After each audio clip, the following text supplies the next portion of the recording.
She had helped ease the pain of hundreds and thousands of people in preparation for that journey into the unknown. She had seen enough times in the faces of those in their final moments a sudden look of surprise and a wild, mad joy. Zen felt confident that she had nothing to fear. Still, it was the before that gave her pause. The months leading her toward the end she knew would be far from dignified. When she was able to call up memories of Zosima's, still difficult, despite her best efforts, they were of his grimace, his shudder, his alarming thinness. She remembered the pain he had been in, and she did not relish following in his footsteps. It is for Luna, she told herself. Everything is for Luna. And it was true. She loved that girl with every ache in her back. She loved her with every hacking cough. She loved her with every rheumatic sigh. And she loved her with every crack in her joints.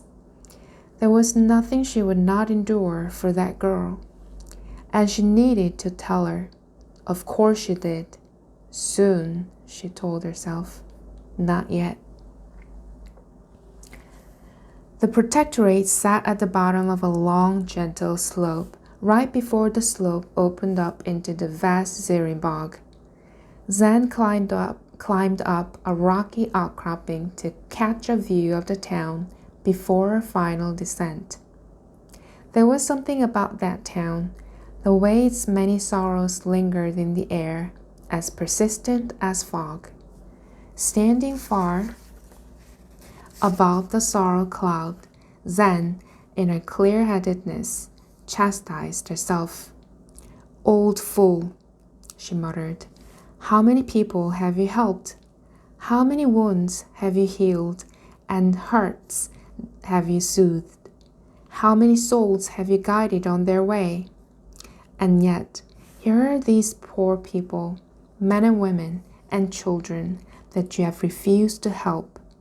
What do you have to say for yourself, you silly woman? She had nothing to say for herself, and she still didn't know why.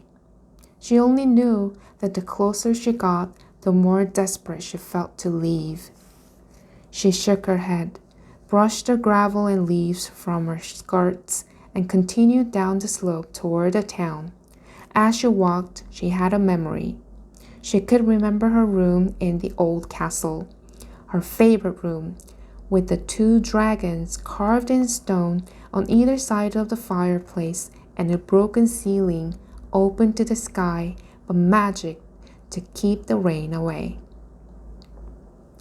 And she could remember climbing into her makeshift bed and clutching her hands to her heart, praying to the stars that she might have a night free from bad dreams.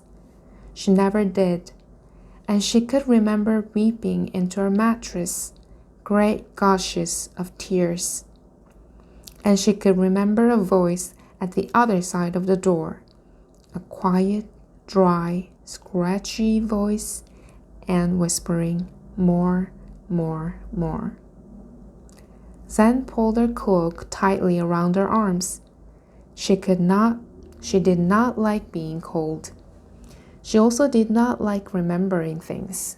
She shook her head to clear away the thoughts and marched down the slope into the cloud. The madwoman in the tower saw the witch hobbling through the trees.